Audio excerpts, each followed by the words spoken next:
Breaking news आ रही है। Armenia और अजरबैजान के बीच एक बार फिर जंग छिड़ सकती है और उनकी जंग के बहाने ईरान और इजराइल भी एक दूसरे से दुश्मनी निकाल सकते हैं। एक वीडियो सामने आया है जिसमें आर्मेनिया की सेना की गाड़ियां अजरबैजान के बॉर्डर के पास जाती दिख रही हैं।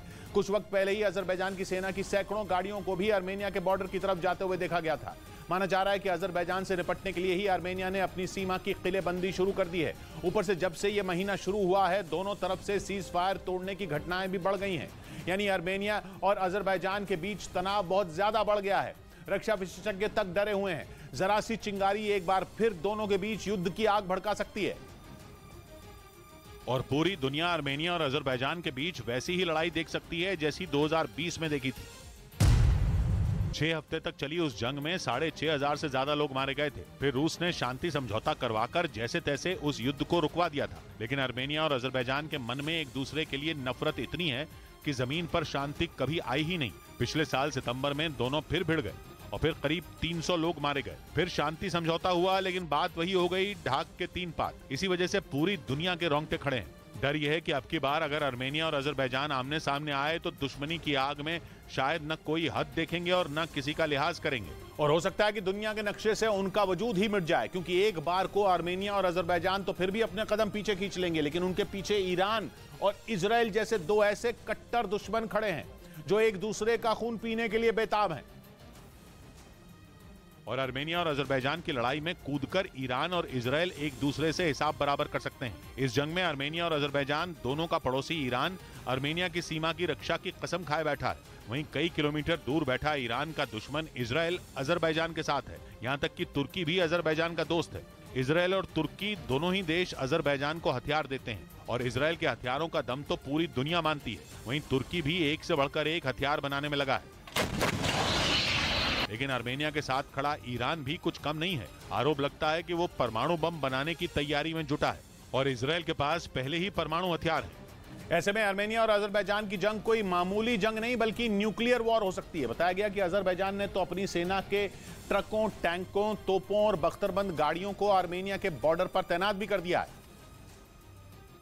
उसी के जवाब में एक वीडियो में आर्मेनिया की सेना की गाड़ियां भी बॉर्डर के पास जाती नजर आईं। अजरबैजान के एक्शन पर आर्मेनिया का दोस्त ईरान भी आग बबूला है। उसके यहाँ तो लोग सोशल मीडिया पर अजरबैजान को धमकी देते वीडियो शेयर कर रहे हैं। इनमें एक वीडियो में पहले एक बाज नजर आया और फिर कई ड्रोन उड़ते दिखे। आर्मेनिया और अजरबैजान में नगोर्नो कराबाख इलाके के लिए 1990 के दशक से विवाद है और नगोर्नो कराबाख अजरबैजान की सीमा के अंदर आता है, लेकिन वहां आर्मेनियाई मूल के लोग बहुसंख्यक हैं। यही सारे फसाद की जड़ है। लेकिन इस बार आर्मेनिया वर्सेस अजरबैजान के इस विवाद में एक नए नाम की एंट्री हुई है, ज़ेंगिज़ुर कॉरिडोर। ज़ेंगिज़ुर दक्षिणी आर्मेनिया में है, लेकिन पिछली सदी तक वो अजरबैजान का हिस्सा हुआ करता था। ज़ेंगिज़ुर दोनों तरफ से अजरबैजान से घिरा हुआ है। ज़ेंगिज़ुर के पूर्व में अजरबैजान का मुख्य हिस्सा है और ज़ेंगिज़ुर के पश्चिम में अजरबैजान का नक्शवान। बात यह है कि अजरबैजान अपनी राजधानी बाकू से सड़कों और ट्रेनों से ज़ेंगिज़ुर को जोड़कर एक कॉरिडोर बनाना चाहता है, जो आगे तुर्की के पूर्व में कार्स प्रांत तक जाएगा। ज़ेंगिज़ुर के पास ही ईरान का बॉर्डर भी लगता है। यानी ज़ेंगिज़ुर कॉरिडोर से अजरबैजान की ईरान, आर्मेनिया और नक्शवान तक पहुंच हो जाएगी। इसलिए आर्मेनिया और ईरान को परेशानी यह है कि ज़ेंगिज़ुर कॉरिडोर के जरिए अजरबैजान कल को जंग छिड़ने पर उन दोनों पर टूट सकता है। इस बीच अमेरिकी मीडिया ने दावा किया कि इजराइल ने ईरान पर हमले की तैयारी तेज कर दी। खबर के मुताबिक इजराइल ने एक बार फिर यह धमकी दी कि ईरान ने परमाणु बम बनाने के लिए अगर एक कदम भी बढ़ाया तो वो हमला बोल देगा। और दावा है कि इजराइल ने हमले की अपनी तैयारी के बारे में अमेरिका और यूरोप के देशों को भी बता दिया। साथ ही उसने ये भी बता दिया कि वक्त बीतने के साथ ही ईरान की तरफ से खतरा बढ़ता जा रहा है, क्योंकि वो परमाणु बम बनाने के बेहद करीब पहुंच गया। इसी वजह से इजराइल के एक अधिकारी ने दावा किया कि अब ईरान पर किसी भी वक्त हमला हो सकता है, क्योंकि इजराइल अब और इंतजार करने के मूड में नहीं है। इसीलिए उसकी वायुसेना ने ईरान पर हमले के लिए कमर कस ली है। खबर के मुताबिक इजराइल ने अमेरिका से 4 KC-46 विमान जल्द भेजने की मांग की है। KC-46 लड़ाकू विमानों में हवा में ईंधन भरने के काम आता है और इसकी जरूरत तब पड़ती है जब लड़ाकू विमानों को लंबी दूरी तक उड़ान भरकर हमला बोलना होता है। इजराइल ने हवा में ईंधन भरने वाले ऐसे 4 विमान पिछले साल अमेरिका से खरीदे थे और अब वो अमेरिका से उन्हीं विमानों को जल्द इजराइल भेजने की अपील कर रहा है, जिसके बाद माना जा रहा है कि उसके फाइटर जेट ईरान की सीमा में घुसकर उसके ठिकानों को निशाना बनाएंगे और ईरान पर वार करके उसे ये बताएंगे कि परमाणु बम बनाने का सपना उसकी तबाही ला सकता है। क्योंकि इजराइल के प्रधानमंत्री बेंजामिन नेतन्याहू कई बार ये साफ कह चुके हैं कि ईरान को परमाणु बम बनाने से रोकने के लिए वो किसी भी हद तक जा सकते हैं।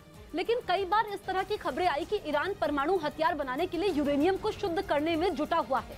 यानी उसे इजरायल की धमकियों की जरा भी परवाह नहीं है और इसी बात से इजरायल का पारा चढ़ रहा है, क्योंकि उसे भी पता है कि अगर ईरान ने परमाणु बम बना लिया तो उसके निशाने पर सबसे पहले इजरायल ही होगा।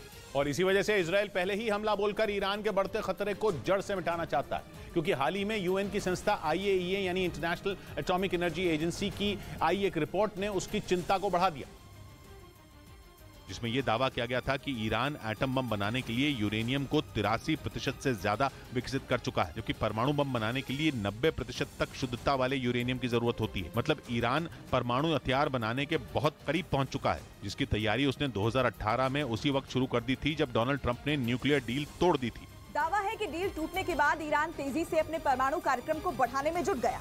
हालांकि अमेरिका ने ईरान पर कई तरह के प्रतिबंध लगाए, लेकिन वो चोरी छिपे परमाणु बम बनाने की तैयारी में जुटा रहा। इसी वजह से अब इजरायल ये धमकी दे रहा है कि वो ईरान पर हमला बोलकर उसके परमाणु ठिकाने को बर्बाद कर देगा। इधर दक्षिणी अमेरिका के देश अर्जेंटीना में भूकंप के तेज झटके महसूस किए गए। वहां भूकंप की तीव्रता रिक्टर स्केल पर 6.5 मापी गई, जिससे अर्जेंटीना के सैन एंटोनियो शहर की धरती कांप गई। वहां भूकंप की तीव्रता रिक्टर स्केल पर 6.5 मापी गई। हालांकि भूकंप की वजह से किसी तरह के भी नुकसान की कोई खबर सामने नहीं आई।